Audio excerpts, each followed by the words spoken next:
Welcome to another episode of the Raw for More podcast, where we show you how you can play to win without burning out.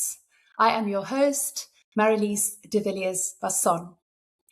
If you have the sense that there must be more to work and to life than what you're currently experiencing, you've come to exactly the right place. You are caught in what I call a MOAR paradox. Constantly striving for more and never feeling enough. You are successful on paper, yet you feel empty inside. You know something needs to shift, but you don't know where to start. Well, start with you. You are meant for more, and you are more than enough already. Today, right here, right now. When we learn to roar for more from the inside out, the magic happens. Hello, everyone, and I'm so delighted today to welcome my guest, Joanne Perold, to this conversation. Hello, Joanne. Hi, Marlies.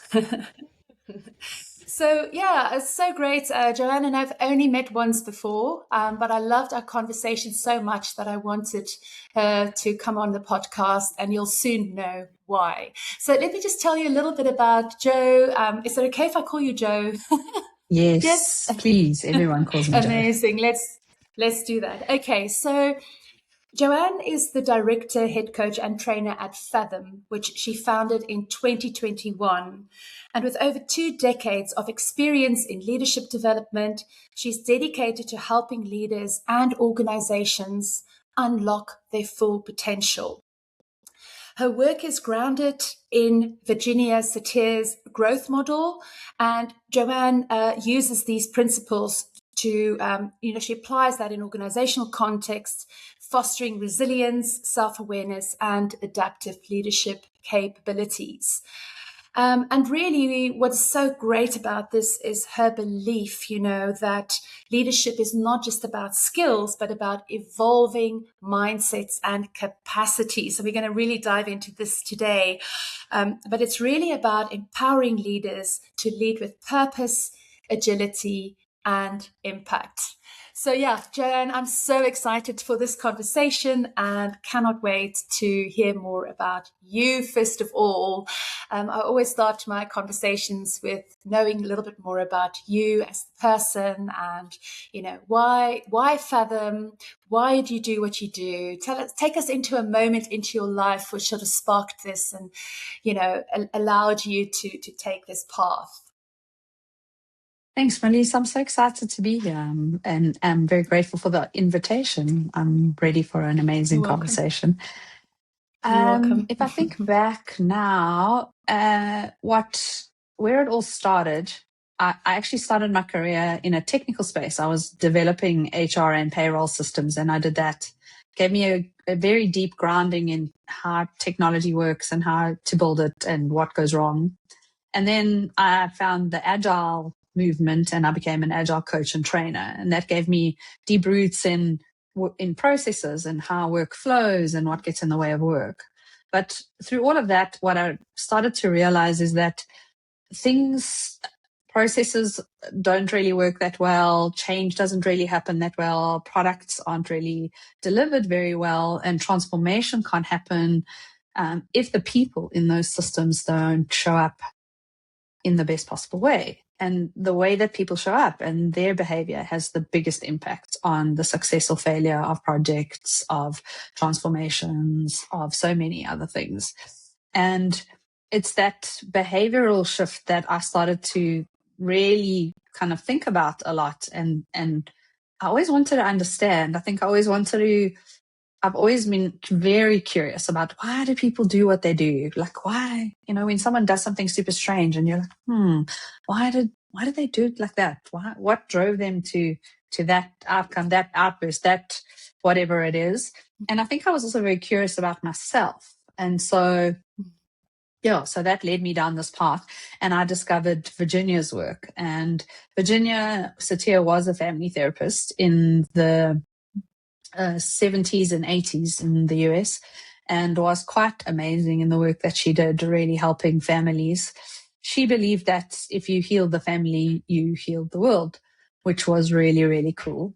But what she left us with, I think, which is so amazing, is this, it's almost like a map for understanding ourselves and a map for understanding humans and how, why we do the things we do and where does that come from. But not just that, it's filled with possibilities for what can we do differently, for healing, for choice, for freedom, for all of those beautiful things that I think is part of what humans are searching for. That why are we here? Why do we do the things we do? And how can we be better?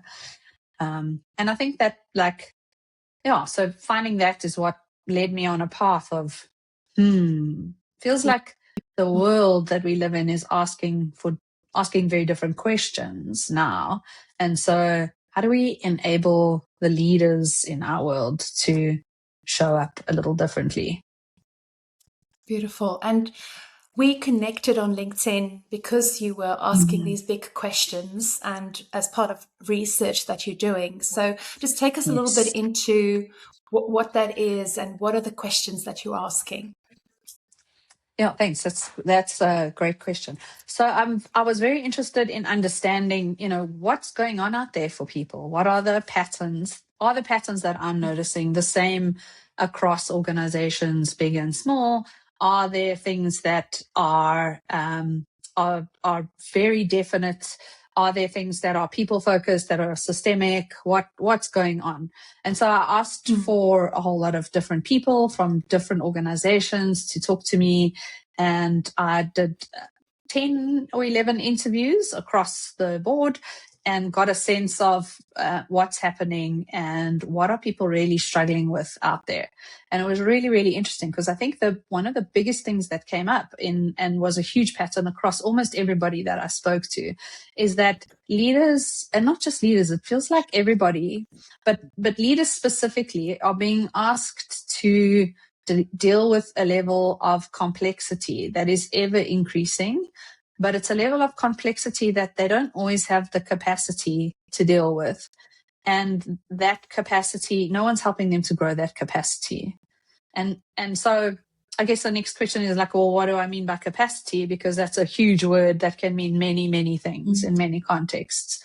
And how I see capacity is I see capacity as that feeling of space. When something happens and you're sitting there and all of a sudden you don't react, but you have space. You have space to think. You have space to pause. You have space to kind of understand what's happening for you, what's going on in the context, what needs to happen, space to observe a little bit. And then you choose your response. So it's not a instantaneous whatever is driving the situation and a response comes out. It's a conscious choice that comes from a place of having space to think, having space to breathe, having space to slow down.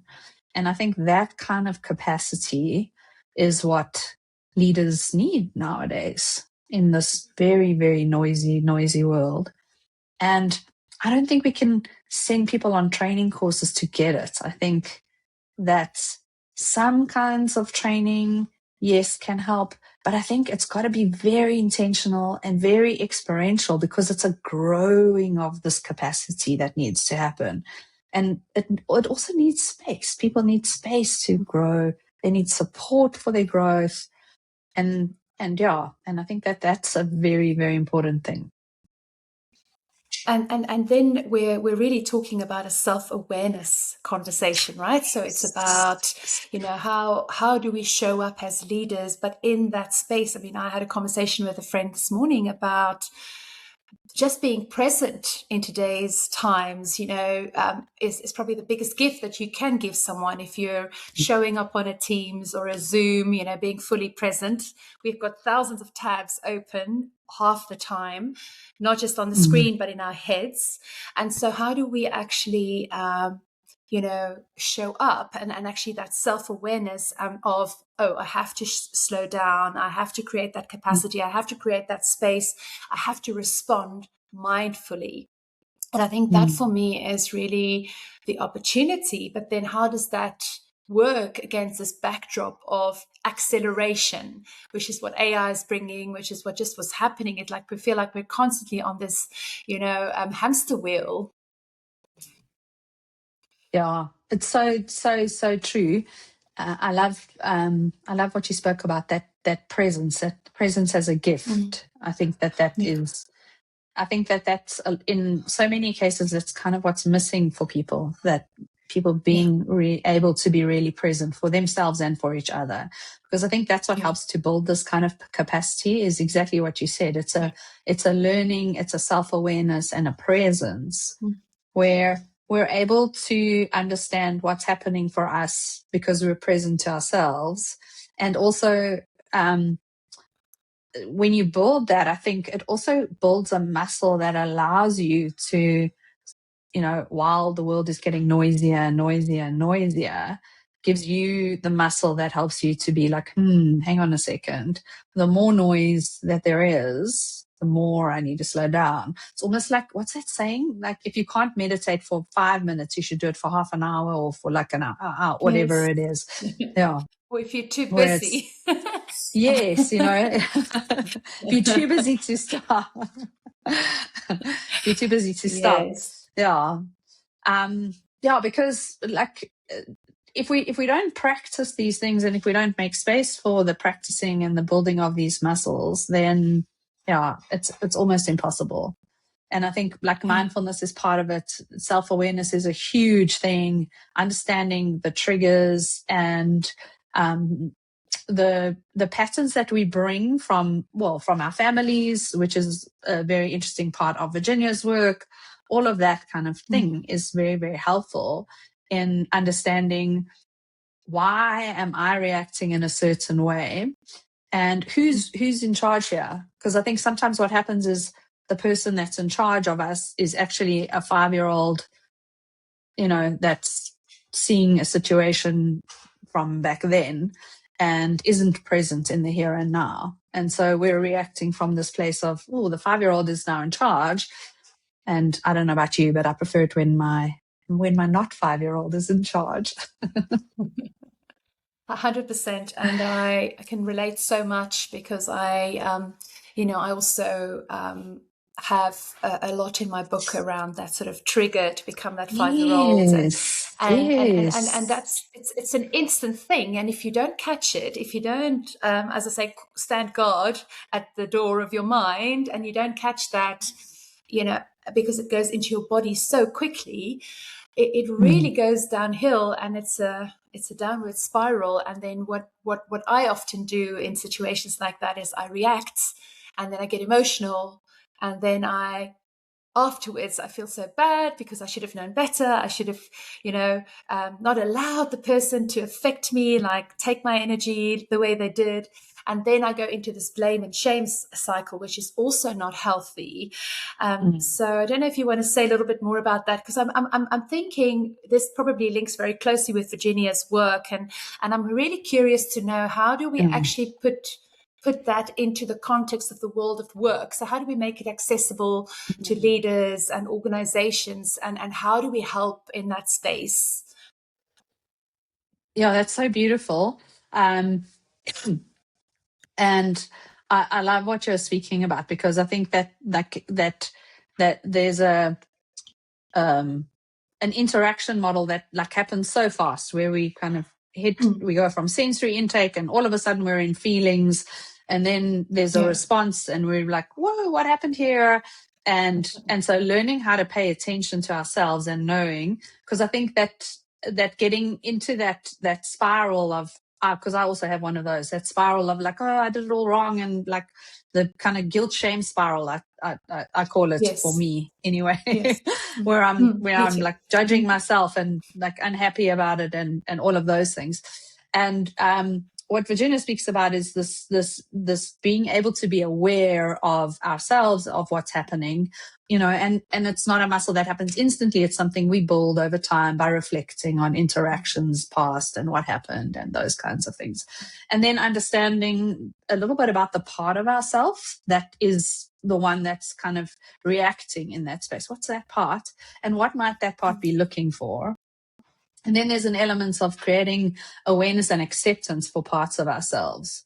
Because when we can be aware of and accept and integrate the different parts of ourselves, then the propensity for us to just react is a lot lower. We understand ourselves a lot better.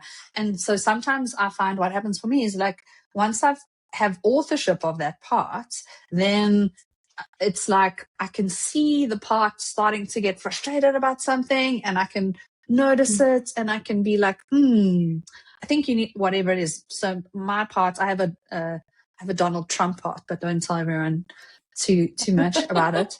But my Donald Trump part is comes into play when they don't feel heard. So when they don't feel heard, like real belligerence, like I can get really belligerent, and I just get louder and louder and more belligerent and more belligerent, and it's hardcore.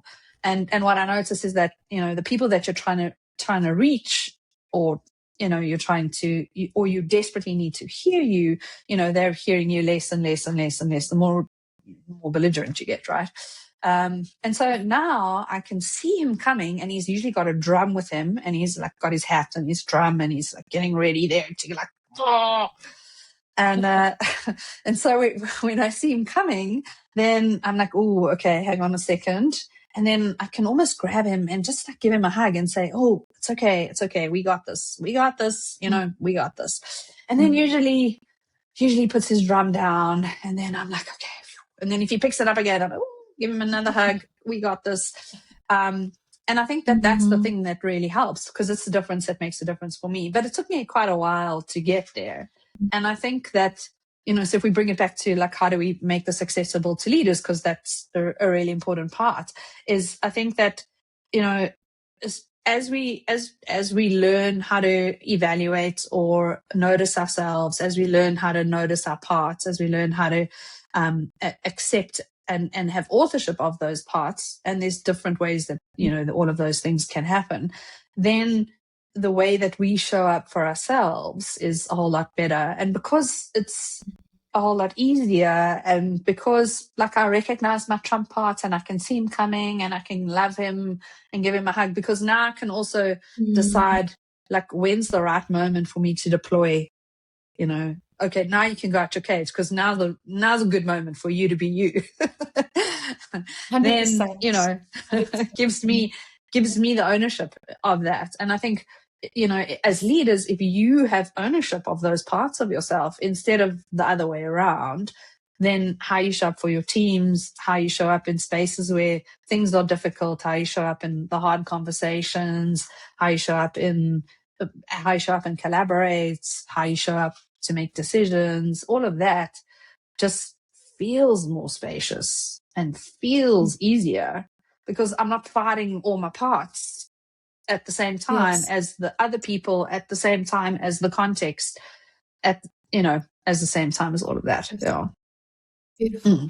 And I'm curious about how, when you work with leaders in organizations, how open do you encourage them to be about these different parts and how they show up, and helping people understand, and I'm reflecting on the relational element here, because I'm all about, so my curriculum is all about having the courageous conversation, facing the difficult conversations. So having the courage to speak up, the courage to speak up with yourself. So you having that conversation with all the different parts of you and recognizing which one is showing up, but then also, how you interact with others. I'm just curious about that dynamic.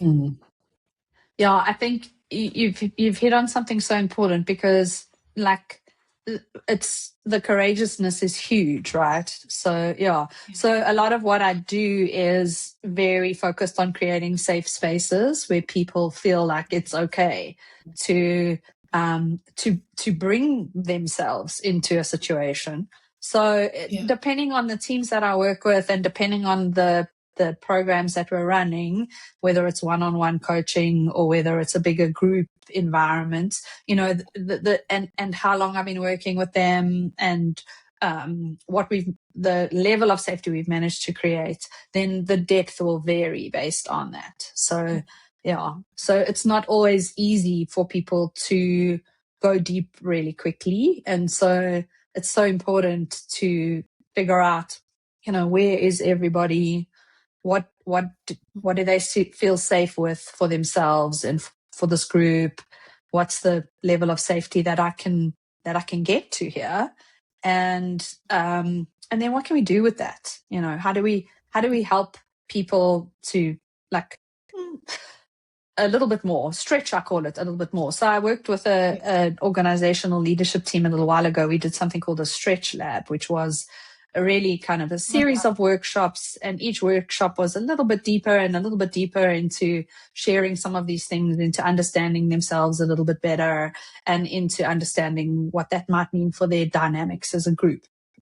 But we didn't start with, you know, going deep. We started somewhere, and then we grew the safety and the capacity a little bit, and we grew. So each workshop, each session, each thing that we did was a little bit more and a little bit more.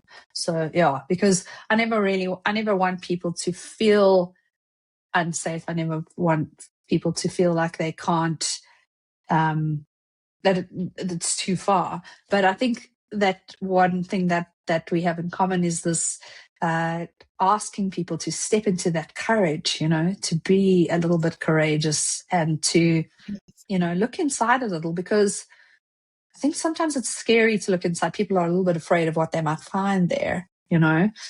And I think that they're afraid of the 5-year-old sometimes, and what the 5-year-old, you know, might be, what, like, the 5-year-old might be carrying. But all of us have got a little person that still needs a hug sometimes, you know. Yeah, 100%. And I think what I loved about my research for my first book, Roar, How to Tame the Bully Inside and Out, because it became very evident to me after I left my organization because of the bully that, yes, I was being, but I became my own biggest bully. So, you know, if you take inspiration from the work of Dr. Edith Eger, who was a Holocaust survivor, and you know, she talks about victimization versus victimhood. So victimization happens to everybody. You know, I was bullied, I was victimized by the bully. But the victimhood was because I then bullied myself, and I became imprisoned in my own mind, because then I believed I was not good enough. And so when I did my research for my book, I introduced the work of Dr. Craig Malkin. He created what is called the narcissism spectrum scale. And it's basically to say that narcissism is actually just a desire to feel special. It's a basic human, pervasive human desire, human need, and it's just the desire to feel special. And so it exists on a continuum. It exists on continuum of 0 to 10. And so in the middle, you have healthy narcissism. So when you were talking about your inner Trump, I was thinking about that sort of awareness, because it's recognizing when you're in the middle, you're healthy, you are confident, you are, you know, self-assured, you are assertive. That's all good stuff. But the moment then you become off kilter, you know, you move up or you move down, whether it's kind of towards sociology, I mean, so sociopath or psychopath, or whether it's echo, he calls it echoism. So when you want to make yourself small and you want to, you know, just disappear off the planet, you know, that's kind of the echoism. But anyway, all I'm saying is, and I think this is what's so beautiful about this conversation, is we all are narcissistic. We all become narcissistic. And it's about having that self-awareness to then bring yourself back to the middle, to the 5. So I just wanted to sort of presence that. I love that because and there's so many parallels, right? This is what I love, because there's so many what I discover is that there's so many parallels out there in like Virginia's work and the work of so many others. And it's so beautiful, because I think that there's lots of different ways into the same place. So Virginia speaks about that, as she referred to that as self-esteem. And her version of self-esteem was the self-worth, basically, and how high your self-worth is. And she had a very deep-seated belief that all humans had intrinsic value just because they were born. So they were unique manifestations of the sacred life force. And for that reason, and that reason alone, they were valuable. And they didn't have to do anything. Just, be born, and that's it. And so I think that when you can connect to yourself as an amazing, unique, and valuable being just because you exist, then that can help you stay in that 5 zone, right? Which is so beautiful. In that 5 zone, because you feel good about yourself. You feel good about the value that you bring into the world, because you're valuable just because you exist. And when you're operating from that place, what I find is, if I can hold myself in that place, and not always easy, right? Life is going to bump you around a lot.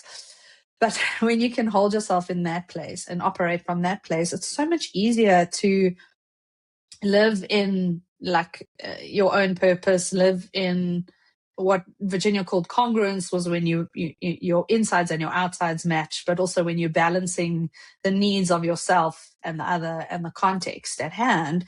And so when you're living in this place of balance for yourself, for the other people, for context, for when everyone has equal value, when you're feeling really, really great, it's so much easier to stay there, to operate, to trust yourself, to know your own value, to operate from a place of confidence, and to stay out of that. I think that's what I find happens to me sometimes, is making others small if I'm not feeling good, or beating myself up, becoming a bully because oh, you're not worth it, or whatever it is.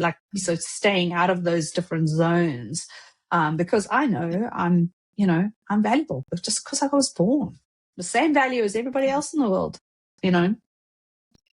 Yeah. It sounds so simple, yet it's not easy. And I think that's the opportunity. I think that's the life curriculum for all of us. Yes. I want to take us into the scenario where you are a leader in an organization, you are successful on paper, yet you feel empty inside, and I'm sort of wanting to explore a little bit this idea of congruency. You've talked about congruency. I love that word so much, but specifically in the context of brain and heart coherence. So what's the advice that you give? Because what I have found when I was in corporate, people say the whole time, I think. So we're so in our heads, but very, very rarely do we actually say, I feel. So I got to a place in my corporate career where I was so unable to feel. I think it's almost taken me 5 years post corporate to get back into my body. So I just want to get your thoughts on that. That is beautiful. Do you mind if I grab something, because it's going to be helpful for this Of course. conversation? Yes, go for it. It's very good. So one of so you're so right, and I think that corporate spaces have been a place of like you say, this head, intellect, and where we've prioritized intellect over all the other brains that we're discovering we have, the one in our heart and the one in our gut. And I think that slowly people are starting to wake up to the fact that we have to work with the whole human. The whole human's going to arrive at work, whether we want their heart there or not. And whether we want, and so sometimes we shut it out because there's no place for feelings here or whatever. And then what happens is, if we're not in touch with that, they're just going to explode out somewhere, because they have to, right? They have to come out somewhere. And so we're either damaging ourselves because they're going to come out at home with our family and those relationships, or they come out at work and then the work relationships suffer, whatever the case may be. So one of the things that Virginia had, which I love a lot, she called it a maintenance toolkit, a self-esteem maintenance toolkit. But it was just this wonderful way of reminding us of all the ways that we're already fully resourced. So she believed that as humans, we're born fully resourced. We're born with all the things that we need in order to grow, to change, to develop, to be amazing. And, what happens as we go through life is, like, we lose touch with those resources a little bit. We lose touch with the things that are there. So one of the amazing resources in the toolkit was added actually by Jean McClendon, because Virginia did everything with her heart. And so she was just, it was just obvious, right? But Jean realized that actually the heart was missing from the toolkit. So she added it in.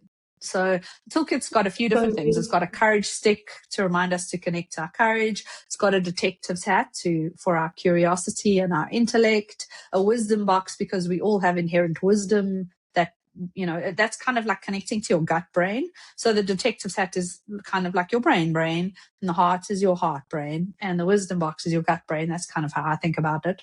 And Beautiful. magic wand. Love that.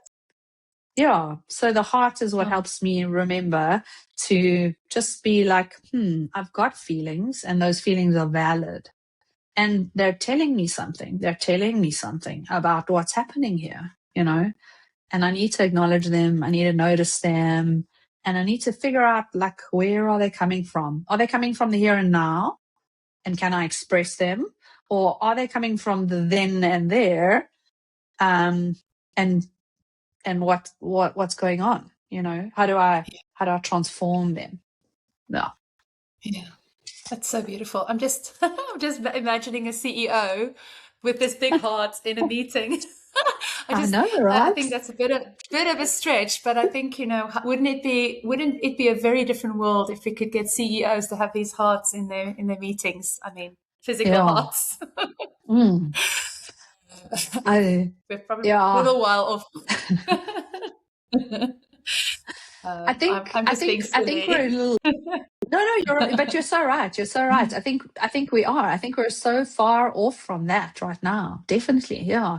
I can't picture, but I have worked with CEOs who would be able to do it in a one-on-one coaching session, and would be able to do it in a way that allowed them to connect back to that. And so when they showed up in a meeting where they didn't feel like they could bring it, it would probably still be there, even though it wasn't a physical thing, And I think that when you're operating from a place of knowing your own value, and knowing how valuable you are, and knowing how that value has got nothing to do with your role or the expectations that other people place on you, or all of those things, then it is a hell of a lot easier to walk into a meeting with one of these and say to your team, okay, guys, today we're going to explore a little bit about what's happening for everyone from a relational perspective before we dive into the work, because I know that impacts how you show up here. I know that impacts how you show up for your teams. I know that that's taking up space for you in your head. And in a world that's as crazy as this one is, in every single leadership context, I can tell you now that there are people that are going through so much more than anyone even vaguely knows. And whether we want it to or not, the stuff that they're going through is definitely impacting how they show up and what they're capable of, and the clarity of their decision making, and their ability to lead their teams effectively, and. So, we can pretend, but Yeah.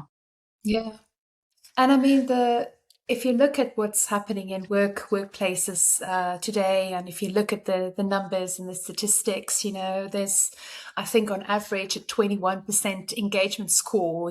So Mm, how much have people checked out in mm, work context? That there's only this mm, low engagement score.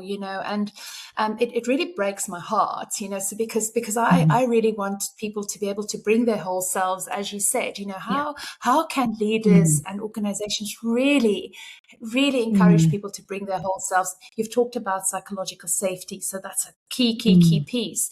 But it's that whole, like, how do we allow people to show up, fully in themselves, grounded with that whole self-worth, um, and just really, I don't know if we have enough answers, or whether enough people are mm. paying attention. It really sort of troubles me. Yeah. Yeah, I think you raised something so important, because one of the things that I also discovered when I was speaking to all of these people, that another one of the bigger patterns that was out there was this pattern of burnout. So many people, like Mm, leaders that I spoke to, they had unprecedented numbers of people that were either medicated or on burnout leave or about to burn out or had burnt out. The leaders themselves, so many of them that I spoke to, were also mm, like teetering on that edge of mm, A, being burnt out, and B, being able, wanting to actually like leave and go back to individual contributor places, because all the everything else was just contributing to their kind of level of mm, burnout. And I think you're right. It's like, I don't know if anyone's paying enough attention, and I really wish they were, because I think mm, what's getting the money at the moment is AI and technology are getting the money, mm, and we're leaving the humans behind, and we're not taking care of them. And mm. I think that the impacts of that, you know, are going to be felt not immediately, but soon. Yeah. And yeah, and I worry. I worry for the people. I Mm, worry for, well, what kind of a world are we creating when this is how mm. we prioritize? Yeah. Yeah, that opens up a whole new conversation. And I think, we obviously we're coming to the end of our conversation, but I just want to, on the AI point, because that is genuinely a can of worms. I think it's important to recognize which skills AI can never automate, never replace. Mm, So yeah, have you got some thoughts on just what leaders can do to really reassure their people, help their people, raise above this kind of like AI nightmare, or I almost want to say, obviously we're embracing the use of AI, and we must mm, we must make it work for us, but mm. also putting us at ease to know that there are just certain skills worth investing in that AI is not going to replace. Yeah. I was thinking about it the other day, actually, because I was busy making a video, and I uploaded the video, and then um, Claude told me that they couldn't watch the video, but they could like pull out the audio tracks and whatever and whatever. And I was like, oh yeah, like they don't have a sensory experience. They're just interpreting bits and bytes, and so they can sound like a human sometimes, and they can, fake some of these things. Um, but they don't have like AI doesn't have a nervous system. And so things that are deeply human and deeply like e- emotions, understanding human emotions, like humans barely understand human emotions. And so, so I don't think that like, sure, AI can have like a, a logical a logical way of thinking about these Yeah, things. But it's, to your point earlier, it's that place where like you're thinking about things, you're not actually yeah, present to yeah, yourself, and so real presence is what AI can never replace from a leadership perspective. Being present for your team, actually listening to them, being supportive, and understanding their fears, and that their fears are real, even if you don't think that their fears will come to pass, they're still real for that person. Supporting teams through those kinds of things. Because I think, like, focusing on relationships and building deep and meaningful relationships, even in the workplace, is what's going to help us get stuff done as the world becomes ever more complex. AI is definitely going to help with so many things. It's probably going to take a lot of transactional, boring tasks that nobody wants to do anymore, like, off the table. And I'm like, yeah, go do the things. Yeah, but a lot of the humanness, I think, is anything that's deeply, deeply human. Well,